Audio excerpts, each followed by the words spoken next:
ఈరోజు మా మహబూబాద్ నియోజకవర్గం కేసముద్ర మండల పరిధిలో ఈరోజు గెలిచిన సర్పంచ్లు, ఉప సర్పంచ్లు, వార్డు మెంబర్లు అందరినీ కలిసి వాళ్ళందరికీ దిశాదశ నిర్దేశించుకుంటూ వాళ్ళకి ఈరోజు సన్మాన కార్యక్రమం చేపట్టడం జరిగింది.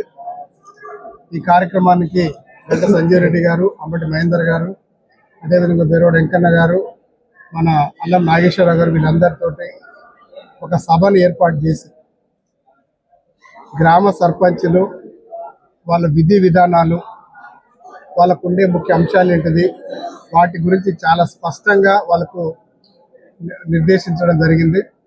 అదేవిధంగా రాబోయే రోజుల్లో మనకి ఏ ఎలక్షన్లకు పోరాడాలన్నా గ్రామంలో సర్పంచ్, అదేవిధంగా కింద ఉన్నటువంటి పాలకవర్గం కరెక్ట్ ఉంటేనే ప్రజలు సంతోషంగా ఉంటారు, ప్రజలు ఆనందంగా ఉంటేనే అక్కడ మన కాంగ్రెస్ పార్టీకి ఓట్లు పడతారన్న ఉద్దేశంతో ఈరోజు వాళ్ళకి డైరెక్షన్స్ ఇవ్వడం జరిగింది. మనకు రాబోయే ఎంపీటీసీ, జెడ్పీటీసీ ఎన్నికల త్వరలోనే రాబోతూ ఉంది.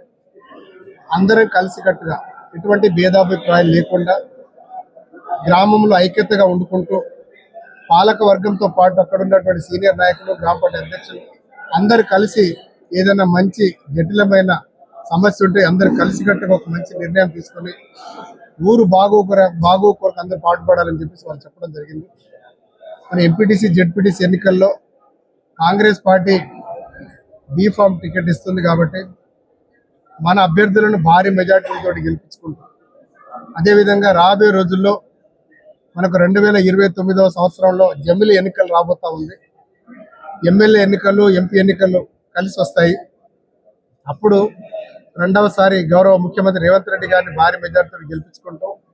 అదేవిధంగా భారతదేశ భావి ప్రధానిగా రాబోయే రోజుల్లో 2029న మన గౌరవ రాహుల్ గాంధీ గారిని ప్రధానమంత్రిని చేయడమే ఒక గట్టి సంకల్పంతో, పట్టుదలతోటి గ్రామ అందరూ కష్టపడి పనిచేస్తేనే మనం అనుకున్నది సాధించగలుగుతామని చెప్పేసి వారికి చెప్పడం జరిగింది. అదేవిధంగా ఇప్పుడున్నటువంటి సర్పంచ్లు, ఎంపీటీసీల వ్యవస్థ చాలా పటిష్టంగా గ్రామంలో మీరు గట్టిగా పనిచేసి అక్కడ ప్రజలకు ఎటువంటి కష్ట సుఖాలు రాకుండా కాపాడుకునే విధంగా చాలా జాగ్రత్తలు తీసుకోవాలని చెప్పేసి వాళ్ళకు దిశానిర్దేశం చేయడం జరిగింది.